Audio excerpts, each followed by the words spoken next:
നമസ്കാരം. എല്ലാ മേഖലകളിലും അനുഭവപ്പെടുന്ന അപജയങ്ങൾ മാധ്യമരംഗത്തും വളരെ സാർവത്രികമാകുന്ന ഒരു ഘട്ടത്തിലാണ് കുറച്ചു കാലമായി പ്രാദേശികമായി ഈ രംഗത്ത് പ്രവർത്തിക്കുന്ന ഒരു വ്യക്തി എന്നുള്ള നിലയിൽ ഇത്തരമൊരു വീഡിയോയുമായി രംഗത്ത് വരുന്നത്.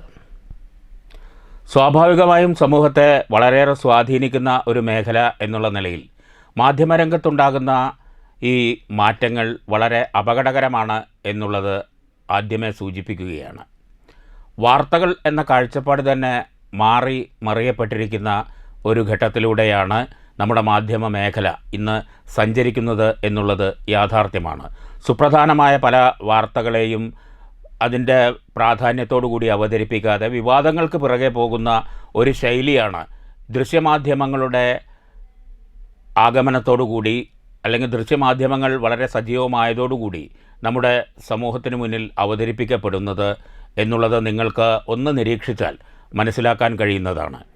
വളരെ പ്രധാനപ്പെട്ട വാർത്തകൾ പലപ്പോഴും സൈഡ് ലൈൻ ചെയ്യപ്പെടുകയും പ്രസ്താവനകൾക്ക് വേണ്ടി പലരുടെയും പിറകെ നടക്കുകയും ഒരാൾ വിവാദകരമായൊരു പ്രസ്താവന ഇറക്കുമ്പോൾ അതിന് മറുപടിയായി മറ്റേ വ്യക്തി പറയുന്ന കൂടുതൽ വിവാദകരമായ വേറൊരു പ്രസ്താവനയ്ക്ക് പ്രാധാന്യം നൽകുകയും അത്തരത്തിലുള്ള പ്രസ്താവനകൾ വെച്ച് വിവാദങ്ങൾ ഉണ്ടാക്കുകയും ഇതിനെ വേറൊരു തലത്തിലേക്ക് എത്തിക്കുകയും അത് സമൂഹത്തിൻ്റെ പൊതുവായിട്ടുള്ള ശാന്തതയ്ക്കും സ്വസ്ഥതയ്ക്കുമൊക്കെ ഭീഷണിയാകുന്ന രീതിയിലുമുള്ള വളരെ വിപരീതാത്മകമായിട്ടുള്ള ഒരു ശൈലിയാണ് സമീപകാലത്തായി ദൃശ്യമാധ്യമങ്ങൾ സ്വീകരിക്കുന്നത്. ദൃശ്യമാധ്യമങ്ങളെ സംബന്ധിച്ച് ഉള്ളത് എന്തെങ്കിലും ഒരു പ്രധാനപ്പെട്ട കാര്യം ഫ്ലാഷ് ചെയ്ത് കഴിഞ്ഞാൽ 5 മിനിറ്റിനകം അതിൽ വലിയ തെറ്റുണ്ടെങ്കിൽ അതിനെ മായ്ച്ചു കളയാൻ ഉള്ള സൗകര്യങ്ങളുണ്ട്. അച്ചടി മാധ്യമങ്ങളുടെ ഒരു കാലഘട്ടത്തിലാണെങ്കിൽ എന്തെങ്കിലും അച്ചടിച്ച് വന്നു കഴിഞ്ഞാൽ അതവിടെ ശാശ്വതമായി കിടക്കും എന്നുള്ളത് കൊണ്ട് കുറച്ചുകൂടി ജാഗ്രത വാർത്തകൾ അവതരിപ്പിക്കുന്ന കാര്യത്തിൽ അച്ചടി മാധ്യമങ്ങൾ സജീവമായിരുന്ന കാലത്തുണ്ടായിരുന്നു എന്നുള്ളത് നമുക്ക് നിരീക്ഷിച്ചാൽ മനസ്സിലാക്കാൻ കഴിയും.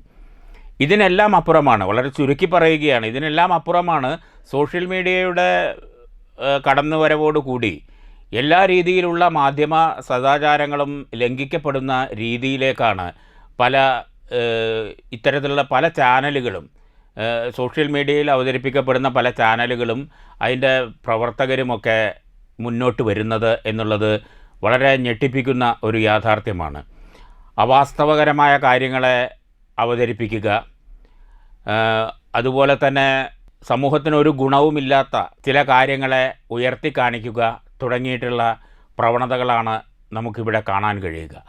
അത് കാണുമ്പോൾ ഇതിന് ഒരു പ്രധാനപ്പെട്ട ഉത്തരവാദി നമ്മുടെ സമൂഹം കൂടിയാണ് എന്നുള്ളത് നമുക്ക് പറയാതിരിക്കാൻ കഴിയില്ല. കാരണം ഇതിനെ കണ്ട് പ്രോത്സാഹിപ്പിച്ച് വലിയ റീച്ച് ഉണ്ടാക്കി കൊടുക്കുന്നത് നമ്മുടെ സമൂഹമാണ്. അപ്പം മാധ്യമ രംഗത്തോടുള്ള നമ്മുടെ സമൂഹത്തിൻ്റെ മനോഭാവത്തിൽ ചെറിയൊരു മാറ്റം വരേണ്ടതില്ലേ എന്നുള്ള സംശയം കൂടി ഞാനിവിടെ പങ്കുവെക്കുകയാണ്. കാരണം നമ്മുടെ ഇപ്പോൾ ഒരു ചെറിയ ഉദാഹരണം പറയുകയാണ്. ഇപ്പോൾ ഈ സോഷ്യൽ മീഡിയയിൽ വരുന്ന ചില വീഡിയോകളിൽ പ്രധാനമായിട്ട് ഈ ഭക്ഷണ പദാർത്ഥങ്ങൾക്ക് വലിയ പ്രാധാന്യം കൊടുത്തുകൊണ്ടുള്ള വീഡിയോകൾക്ക് വലിയ രീതിയിലുള്ള റീച്ച് കിട്ടുന്നുണ്ട്. കുക്കിങ്ങിനൊക്കെ പരസ്പരം ചേരാത്ത ചില ഘടകങ്ങളൊക്കെ കൂട്ടിച്ചേർത്തുകൊണ്ട് കുക്കിങ്ങിൻ്റെ പുതിയ മാനദണ്ഡങ്ങൾ സൃഷ്ടിക്കുമ്പോൾ അത് വളരെ ഗൗരവത്തോടു കൂടി ഇരുന്ന് കാണുകയും അത് പരീക്ഷിക്കുകയും ഒക്കെ ചെയ്യുന്ന ആളുകൾ വളരെ കൂടുതലുണ്ട് എന്നുള്ളതാണ് ഈ സമീപകാലത്ത് ഇത്തരം വീഡിയോകളുടെയൊക്കെ റീച്ച് നോക്കുമ്പോൾ നമുക്ക് മനസ്സിലാക്കാൻ കഴിയുന്നത്. അതുപോലെ തന്നെ ചില ഗ്രാമീണ മേഖലകളിൽ നഗരങ്ങളിലൊക്കെ ഉള്ള ചില കടകളിലൊക്കെ ചെന്ന് അവിടുത്തെ ഭക്ഷണ പദാർത്ഥങ്ങളെക്കുറിച്ച് വളരെ സമഗ്രമായി വിശദീകരിക്കുക. ചില കടകളിലൊക്കെ നല്ല ഭക്ഷണം കിട്ടുന്ന കടകളിലൊക്കെ പോയിട്ട് ഇവർ കാര്യങ്ങൾ അവതരിപ്പിക്കുന്നുണ്ട്, അത് ശരിയാണ്. പക്ഷേ അതിൻ്റെ ചുവട് പിടിച്ചുകൊണ്ട് ചിലർ ഒരു വസ്തുവിനും കൊള്ളാത്ത, വായിൽ വെക്കാൻ കൊള്ളാത്ത ഭക്ഷണം വിളമ്പുന്ന കടകളിൽ വരെ പോയി ആ കടക്കാരെ കണ്ട് അവരുടെ ഒരു പ്രധാനപ്പെട്ടുള്ള അവിടുത്തെ ഐറ്റം എന്താണെന്ന് വെച്ച് കഴിഞ്ഞാൽ അതിനെടുത്ത് സൂചിപ്പിക്കുക, അതിനെ ഹൈലൈറ്റ് ചെയ്ത് കാണിക്കുക, അപാരമായ രുചിയാണ് എന്നുള്ളത് നമ്മുടെ മുമ്പിൽ അവതരിപ്പിക്കുക, അങ്ങനെ നമ്മളെ പറ്റിക്കുക. ഇത് കണ്ടിട്ട് ആ കടയിൽ പോയിട്ട് ഭക്ഷണം കഴിച്ചിട്ട് ഉണ്ടെന്നുണ്ടെങ്കിൽ ഒരൊറ്റ പ്രാവശ്യം പോയി കഴിഞ്ഞാൽ നമുക്ക് മനസ്സിലാവും നമ്മൾ കബളിപ്പിക്കപ്പെട്ടു എന്നുള്ളത്. അപ്പോൾ ഇങ്ങനെ പറ്റിക്കുന്ന രീതി, എറിയാനറിയാത്ത ഒരാളുടെ കയ്യിൽ കല്ല് കൊടുത്താൽ ഉണ്ടാവുന്ന അവസ്ഥ. ഒരു മാധ്യമ പ്രവർത്തകൻ എന്ന് പറയുമ്പോൾ സ്വാഭാവികമായിട്ട് സോഷ്യൽ മീഡിയയിലാവട്ടെ പൊതുവായിട്ടുള്ള മാധ്യമ രംഗത്താവട്ടെ അയാൾക്ക് മനസ്സിൽ ഒരു സമൂഹത്തോടുള്ളൊരു സദാചാരം വെച്ച് പുലർത്തുന്ന ഒരാളായിരിക്കണം. ഒരു വ്യക്തിയെ കബളിപ്പിക്കുന്ന ഒരാൾ മാധ്യമ പ്രവർത്തകനായി, അതായത് വാർത്തയ്ക്കും വ്യക്തിക്കും ഇടയിലെ ഒരു ഇടനിലക്കാരനായിട്ട് നിൽക്കുമ്പോൾ ഇത്തരം കബളിപ്പിക്കപ്പെടലുകളൊക്കെ വളരെ സ്വാഭാവികമായിട്ട് സംഭവിക്കും.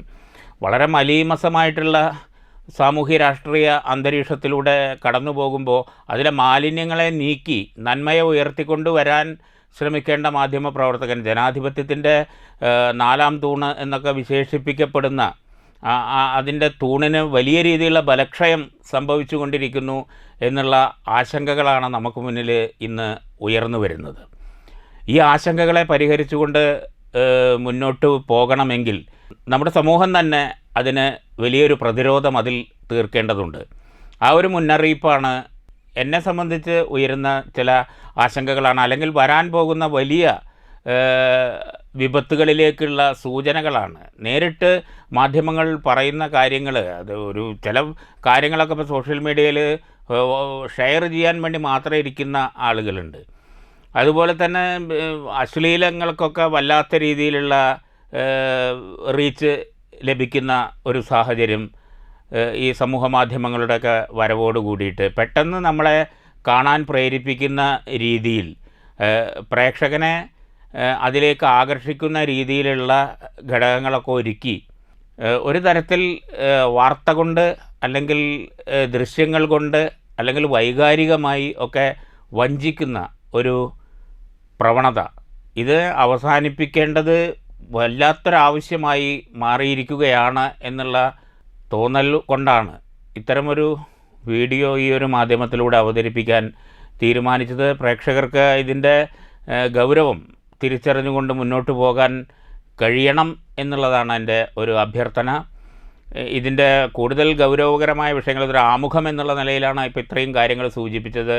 ഈ സോഷ്യൽ മീഡിയയിലൊക്കെ പ്രവണതകളെക്കുറിച്ചിട്ട് ഒക്കെ പറയുകയാണെങ്കിൽ വളരെ വിസ്തരിച്ച് തന്നെ ഒരുപാട് കാര്യങ്ങൾ അവതരിപ്പിക്കാനുണ്ട്.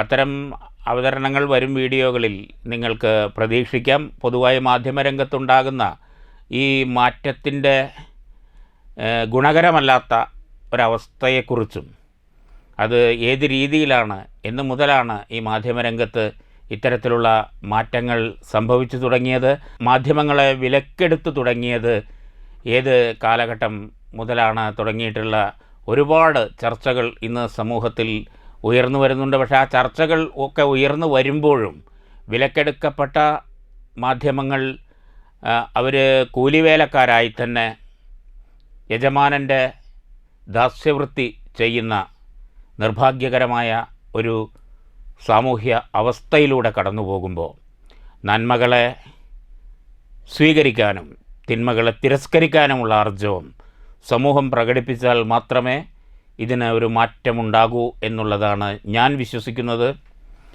അത്തരമൊരു ശക്തമായ തീരുമാനത്തിലേക്ക് സമൂഹം എത്തിപ്പെടേണ്ട കാലം അതിക്രമിച്ചിരിക്കുന്നു എന്നുള്ളതാണ് എനിക്ക് തോന്നുന്നത്.